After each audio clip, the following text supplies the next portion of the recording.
Now let us continue our chapter probability. In the last class, I have told you about the certain terms that we use in the probability. Today we are going to do the mathematical और classical prior probability की definition करेंगे. ये आप पिछली classes में करके आए definition कि probability क्या होती है, number of favorable outcomes by total number of outcomes. तो उससे similar ये definition है. तो क्या कहते हैं mathematical और classical definition? First ये जेम्स बर्नौली ने इसको दिया था इस डेफिनेशन को. Now it says that if A is a random experiment, ये हमारे पास कोई भी रैंडम एक्सपेरिमेंट है. अब यहाँ पे जो कीवर्ड्स यूज होंगे जैसे random experiment, trial, exhaustive, mutually exclusive, इसके लिए आपको पिछली वीडियो देखनी पड़ेगी. Now if a random experiment और ट्रायल रिजल्ट्स, या तो हमारे पास कोई रैंडम एक्सपेरिमेंट हो मतलब रैंडमली जिसके आउटकम्स हमें डिफाइंड ना हो, और trial results in an exhaustive और म्यूचुअली एक्सक्लूसिव आउटकम्स, और उसके आउटकम्स क्या हो, एन हो जो म्यूचुअली एक्सक्लूसिव हो, हमारे पास इक्वली लाइकली हो और हमारे पास एग्जॉस्टिव भी हो. ये तीनों चीजें होनी चाहिए. If these are the outcomes out of which, इन एन आउटकम्स में से, मतलब टोटल आउटकम्स है वो एग्जॉस्टिव भी हो सकते हैं, वो इक्वली लाइकली भी हो सकते हैं, वो म्यूचुअली एक्सक्लूसिव भी हो सकते हैं, कुछ भी हो सकते हैं वो आउटकम्स टोटल. उसमें से अगर हमने कोई m आउटकम्स लिए जो है हमारे पास favourable outcomes to the occurrence of event A, then the probability P is said to be occur and it is denoted by PE and it is given by P. Probability is given is equal to PE, that is number of favorable cases by total number of exhaustive cases. Exhaustive क्या होता है, जो पूरा sample space cover करे, is equal to m by n. I repeat the definition. If A is a random experiment or trial results in an exhaustive मतलब जो पूरा sample space cover करे, म्यूचुअली एक्सक्लूसिव मतलब कुछ भी कॉमन ना हो, इक्वल लाइकली मतलब इक्वल चांस हो, आउटकम्स हो हमारे पास ऐसे, out of which m are favourable, जिनमें से m हमारे पास फेवरेबल है एक इवेंट A के लिए, then the probability is said to occur and it is denoted by PE and its formula is number of favorable cases by total number of exhaustive cases, that is m by n. Now there are certain remarks for this probability. First is m is greater than equal to 0. m greater than equal to 0 हो सकता है. n जो है वो 0 से बड़ा होगा, 0 होगा तो वो इन्फिनिटी बन जाएगा, तो 0 पे तो डिफाइन नहीं होएगा n. तो from this we get m is less than equal to n. जो m है वो हमारे पास less than equal to n है. इसका मतलब प्रोबेबिलिटी जो है यहाँ से हमें पता लगता है, प्रोबेबिलिटी जो है वो 0 से बड़ी होएगी और प्रोबेबिलिटी 1 से क्या होएगी, स्मॉलर होएगी. तो हम इसको इस तरीके से लिख सकते हैं कि जो हमारे पास प्रोबेबिलिटी होती है वो 0 से 1 के बीच में हमारे पास लाई करती है. नेक्स्ट, इससे हम ऑड्स इन फेवर निकाल सकते हैं. ऑड्स इन फेवर का मीनिंग होता है कि जो हमारे आउटकम्स हैं, जो पॉसिबल आउटकम्स हैं, रेशियो में नॉन पॉसिबल आउटकम्स, रेशियो में नॉन पॉसिबल आउटकम्स. सपोज यहाँ पे हमारे m फेवरेबल आउटकम्स है, तो नंबर ऑफ पॉसिबल आउटकम्स क्या है, m by n. Ratio non possible क्या होगा हमारे पास, n minus m divided by n. तो इनका इसका रेशियो जो हमारे पास होगा m by n minus m, इसको बोलेंगे हम ऑड्स इन फेवर. सिमिलरली एक टर्म आती है odds in against. Odds in against का मीनिंग क्या होता है, नॉन पॉसिबल आउटकम्स का ratio divided by possible outcomes का रेशियो, अपोजिट होता है. नेक्स्ट हम इसे probability of a non happening event भी निकाल सकते हैं. हमें ये बात पता है कि probability of an event plus probability of an non event is equal to 1. उसको निकालने का तरीका देखिए, प्रोबेबिलिटी ऑफ इवेंट हम यहाँ से निकाल सकते हैं, that is m by n, plus non event की प्रोबेबिलिटी क्या आएगी, n minus m by n. इनका सम करते हैं, ये cancel, n divided by n that is equal to 1. तो प्रोबेबिलिटी ऑफ अगर हमें हैपनिंग दे रखी है, नॉन हैपनिंग पूछा तो हम 1 में से माइनस करके निकाल सकते हैं, या फिर नॉन हैपनिंग गिवन है तो हम सिंपल प्रोबेबिलिटी हैपनिंग की निकाल सकते हैं. Let's discuss some more results on this. Now fourth remark is probability P of a happening of the event is also known as probability of success. कोई event अगर हमारे पास हैपन हो रहा है तो उसको बोलेंगे प्रोबेबिलिटी ऑफ सक्सेस की, उसकी सक्सेस है इवेंट की. और अगर नॉन हैपनिंग हो रहा है तो उसको बोलेंगे probability of failure. Next is probability. अगर 1 है इसका मतलब वो सर्टेन इवेंट है, या फिर हमारे पास वो एक श्योर इवेंट है, मतलब अगर हो रहा है 101%। अगर प्रोबेबिलिटी 0 तो इम्पॉसिबल है, मतलब वो हो ही नहीं रहा, तो फिर हम कह सकते हैं null event. Last point is we can compute probability by logical reasoning without conducting any experiment. बिना किसी एक्सपेरिमेंट कंडक्ट किए हम अपनी लॉजिकल रीजनिंग से भी प्रोबेबिलिटी फाइंड आउट कर सकते हैं। Since the probability can be computed prior to obtaining an experimental data, एक एक्सपेरिमेंट डाटा की हमें कोई नेसेसरी नीड नहीं है इसके अंदर, तो हमें प्रायर ही प्रोबेबिलिटी मिल जाती है, तो उसको हम बोलते हैं prior probability. Now there is one more definition after this that we will do in the next video. First, let us discuss the limitation of this definition. First limitation is, हमने इसकी definition में पढ़ा था कि जो n outcomes है वो mutually exclusive है, इक्वली लाइकली है एंड एग्जॉस्टिव है। लेकिन देयर आर सर्टेन इवेंट जो इन तीनों में से कोई भी ना हो, then what this definition failed to explain this, कि अगर हमारे पास इवेंट जो है वो म्यूचुअली एक्सक्लूसिव ना हो या फिर इक्वली लाइकली ना हो, तो इस डेफिनेशन का तो काम ही नहीं आ रहा, यूज ही नहीं आ रहा वहां। जैसे फॉर एग्जांपल इफ आई से कि जो सीलिंग फैन है उसकी गिरने की प्रोबेबिलिटी कितनी है, अब उसके गिरने की प्रोबेबिलिटी तो 0.0001% है, क्योंकि अभी तक तो वो कभी गिरा नहीं है, तो उसकी 0.001% है। उसके दो केसेस बनेंगे, फॉलिंग एंड नॉन फॉलिंग। गिरने की प्रोबेबिलिटी कितनी है, ना गिरने की प्रोबेबिलिटी कितनी है। ये इक्वली लाइकली तो नहीं है ना, मतलब ये 50% हो और ये 50% हो, ऐसा तो कोई चांसेस ही नहीं है। मानती हूँ ये एक्सक्लूसिव इवेंट है और ये एग्जॉस्टिव इवेंट भी है, ये एक्सक्लूसिव भी है, इवेंट एग्जॉस्टिव भी है, लेकिन इक्वली लाइकली भी तो एक कंडीशन है हमारी डेफिनेशन में। अगर इन दोनों में से एक भी कंडीशन होल्ड नहीं करती है तो ये डेफिनेशन फेल है वहां पे। इफ आई से वन मोर एग्जांपल कि आपकी एग्जाम में पास होने की प्रोबेबिलिटी कितनी है, तो सक्सेस की प्रोबेबिलिटी और फेलियर की probability, it is not necessary that it will be 50-50%। ये नेसेसरी नहीं है, जरूरी नहीं है कि वो 50-50% ही होगी सक्सेस की और फेलियर की। Now in this lecture we will discuss some more examples related to probability.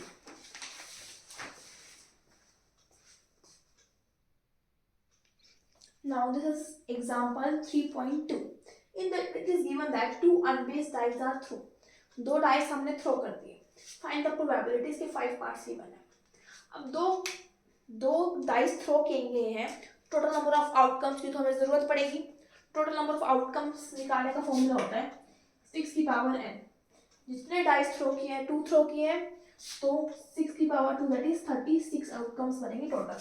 और वो आउटकम्स क्या होंगे यहाँ देख लेते हैं, 1 1 1 2 1 3 1 4 1 5 1 6, then 2 1 2 2 2 3 2 4 2 5 2 6. Similarly 6 1 6 2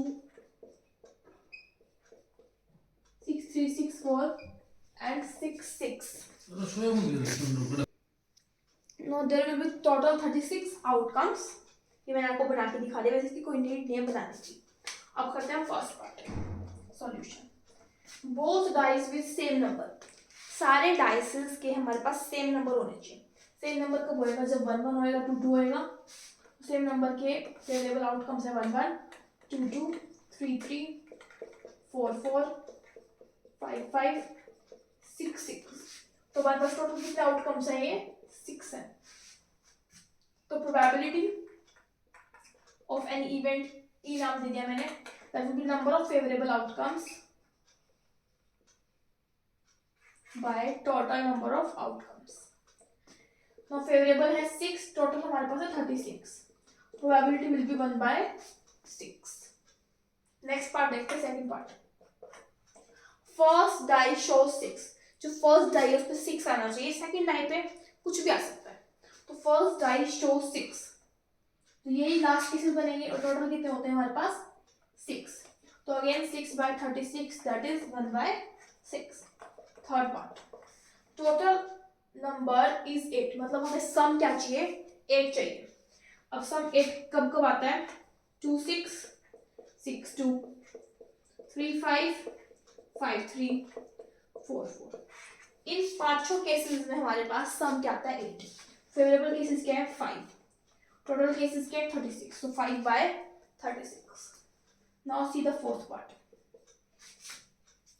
टोटल हमें चाहिए ग्रेटर देन 8।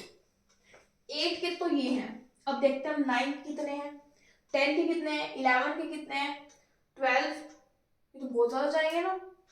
तो इसमें हम क्या करते हैं, एक मिनट, टोटल मोर देन 8, ठीक है। इसमें तो 8 से ग्रेटर के केसेस बना रखे, लेकिन दूसरा मेथड क्या है, 1 माइनस नॉट ग्रेटर देन 8। 8 से बड़े ना हो वो माइनस कर देते हैं, 8 से बड़े नहीं है, मतलब सम जो है हमारे पास आ सकता है 1 2 3 4 5 6 7 8। तभी तो 8 से ग्रेटर नहीं होंगे ना, इक्वल टू तो दे ही नहीं रखा, 8 से बड़े चाहिए, इसका मतलब हमें 9 से स्टार्ट होना पड़ेगा 9 से 12 तक। या तो ये फाइंड आउट करो, या फिर 1 से लेके यहाँ तक आप इसको माइनस कर दो। अब देखते हैं सम 1 किन किन का होता है। सम 1 तो होता ही नहीं है, सम 2 से होता है स्टार्ट, सो 1 1। नेक्स्ट सम 3 कब होता है, 1 2 एंड 2 1। सम 3 हो गया हमारे पास। सम 4 कब होता है, 1 3 3 1 और 2 2। सम 5 होता है हमारे पास 1 4 4 1 एंड 2 2। यहाँ पे सम क्या चाहिए था, 3 चाहिए था, तो यहाँ पे आएगा 2 1 और 1 2। और सम 4 कब होता है, 3 1 एंड 1 3। सम 5 कब होता है, 1 4 4 1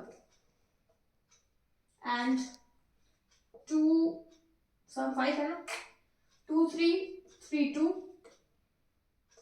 यही होता है। सम 6 1 5 5 1 2 4 सॉरी 2 3। तो यहाँ पे क्या चाहिए था, ये 5 का हो चुका है ना, यहाँ पे ये 6 का कर रहे हैं। सम 6 आता है हमारे पास 1 5 5 1 2 4 4 2 3 3। अब सम 7 कब आता है हमारे पास, 1 6 6 1 and we have here 2 5 and 5 2, then we have 3 4 and 4 3।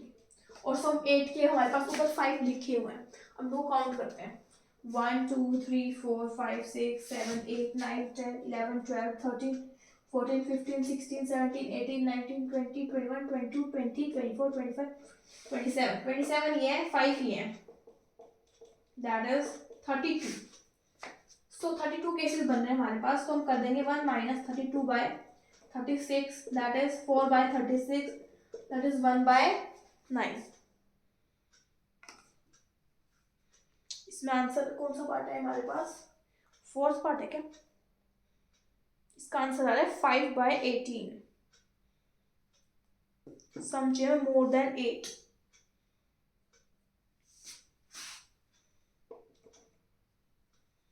इसमें आ रहा है 1 minus 10 by 36, that is 26 by 36।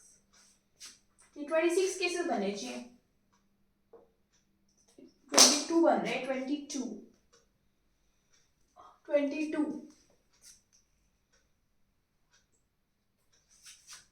इसमें केसेस ज्यादा बन रहे हैं तो हम इन बुक वाले मेथड कर लेते हैं।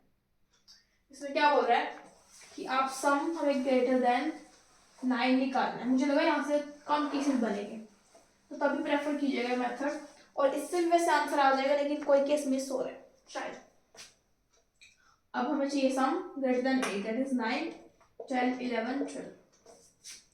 9 हमारे पास कब होता है, 3 6 6 3 4 5 5 4।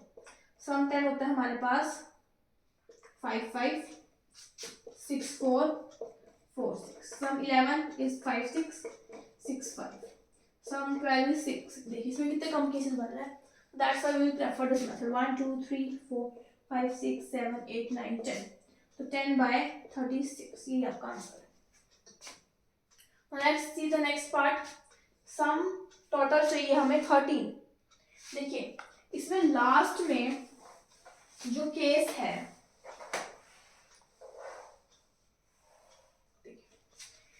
इस पूरे का एटमोस्ट सम जो है हमारे पास 6 दैट इज 12 बन सकता है।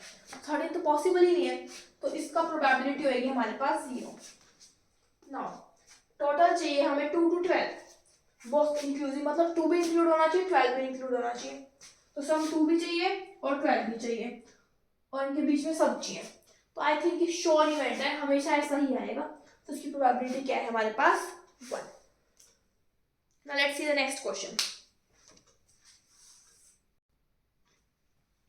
Now next example is example 3.3. Question है, among the digit 1 2 3 4 5 at first 1 is chosen. हमारे पास digits हैं 1 2 3 4 5। इसमें से हमने एक digit choose कर लिया, 1 digit is chosen and then second selection is made among the remaining 4 digits. और जब हमने दूसरी बार सिलेक्ट किया तो बची हुई 4 रिमेनिंग से हमने क्या किया, सेलेक्ट किया। Assuming that the 20 possible outcomes having equal probability. यहाँ पे हमें टोटल आउटकम दे रखे हैं ऑलरेडी, दैट इज 20। 20 कैसे आए होंगे, देखिए 2 डिजिट्स हमें फिल करनी है। फर्स्ट नंबर पे कितने ऑप्शन है हमारे पास, 5। तो 5 में से कोई भी डिजिट आ चुका है। अब एक ऑप्शन यहाँ पे, एक डिजिट यहाँ पे चला गया। अब नेक्स्ट पे कितने ऑप्शंस है, 4। तो 5 into 4 is 20. So that's why we have 20 options here.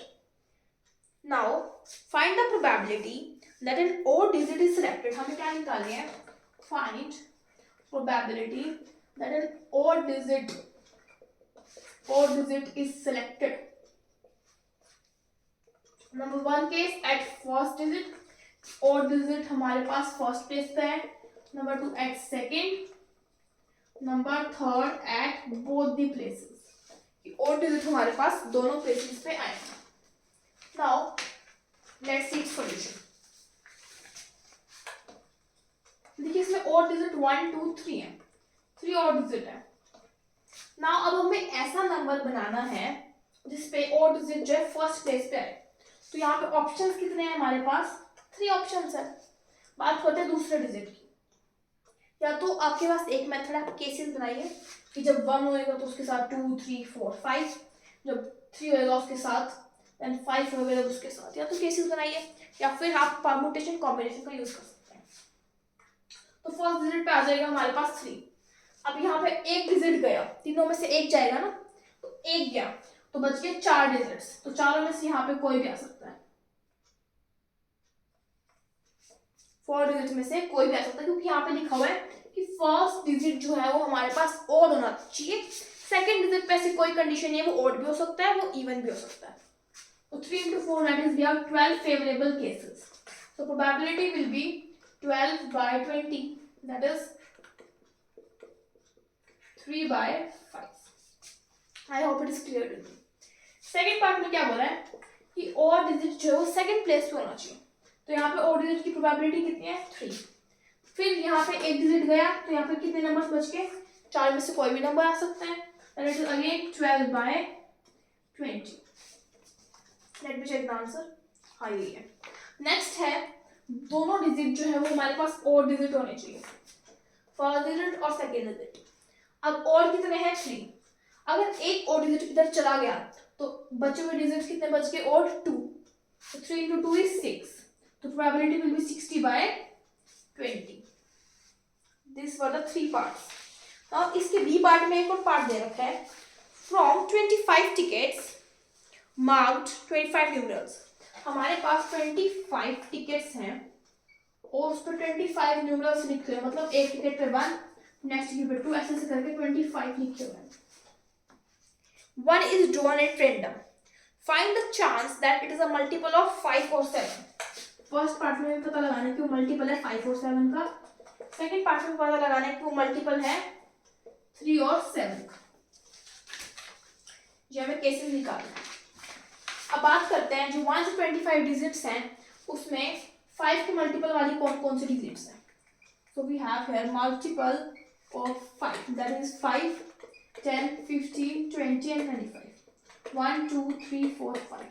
हमारे पास फेवरेबल केसेस क्या है 5. अगर मैं बात करूं मल्टीपल ऑफ 7, 7, 14, 21, ओनली 3 केसेस भी है. अब बीच में और है. जब और होता है उसका मीनिंग होता है प्लस, और जब एंड होता है उसका मीनिंग क्या होता है मल्टीप्लाई. तो या तो 5 मल्टीपल ऑफ 5 आएगा या मल्टीपल ऑफ 7 आएगा. तो हमारे पास बनेगा favourable cases 5 plus 3, that is 8. Probability will be 8 by total outcomes they are 25. Now let's see next part. Multiple of 3 and multiple of 7. अब हम देखते हैं मल्टीपल ऑफ 3 कितने होंगे. 3, 6, 9, 12, 15, 21, 24, 18 लगेगा. So 1, 2, 3, 4, 5, 6, 7, 8. 8 केसेस और 7 के हैं 3. So टोटल बन जाएंगे 10 cases. Divided by total that is 25. तो 10 by 25 दैट इज 2 by 5. यही आपका आंसर है. Now let's see the next example.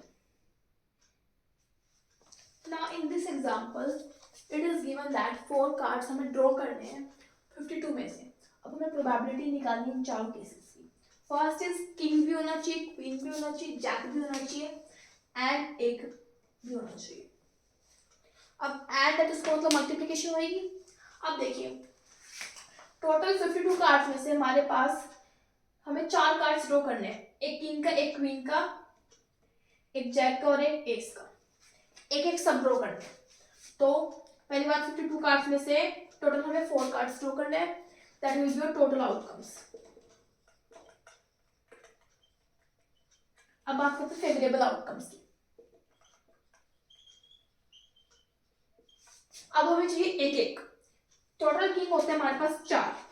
तो हमें एक चूज करना है. So we will use combination 4C1 या फिर ऐसे कह सकते हो आप सेलेक्ट करना है तो फिर हम कॉम्बिनेशन यूज करेंगे. तो 4 किंग्स में से मैंने 1 किंग सेलेक्ट कर लिया. एंड है तो मल्टीप्लीकेशन. फिर 4 क्वींस में से मैंने एक क्वीन चूज कर ली. नेक्स्ट 4 जैक में से मैंने एक जैक चूज कर लिया. नेक्स्ट इज 4 एक में से मैंने 1 एक चूज कर लिया. तो हमारे पास बन गई favourable outcomes. That is 4 into 4 into 4 into 4 divided by 52C4. That is 256 by 52C4. या तो उसको सॉल्व कर लेना या फिर यही छोड़ देना. Next see the second part. ये बोला 2 किंग होने चाहिए, 2 क्वीन होने चाहिए. टोटल किंग्स हमारे पास होते हैं 4. 2 किंग चूज करने तो 4C2 एंड यहाँ मिसिंग है. एंड 2 क्वीन चूज करना है. क्वीन होगी टोटल 4, उसमें से 2 चूज करेंगे 4C2 डिवाइडेड बाय टोटल 52 में से हमें कितने चूज करने हैं 4. That is 4 into 3 by 2 into 4 into 3 by 2 upon 52C4. That is 36 divided by 52C4. Now next part, in the third part it is given that हमें 2 black card choose करना है और 2 रेड कार्ड चूज करना है.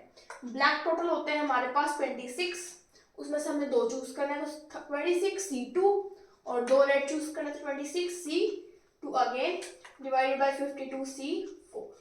इसको solve कर लेना.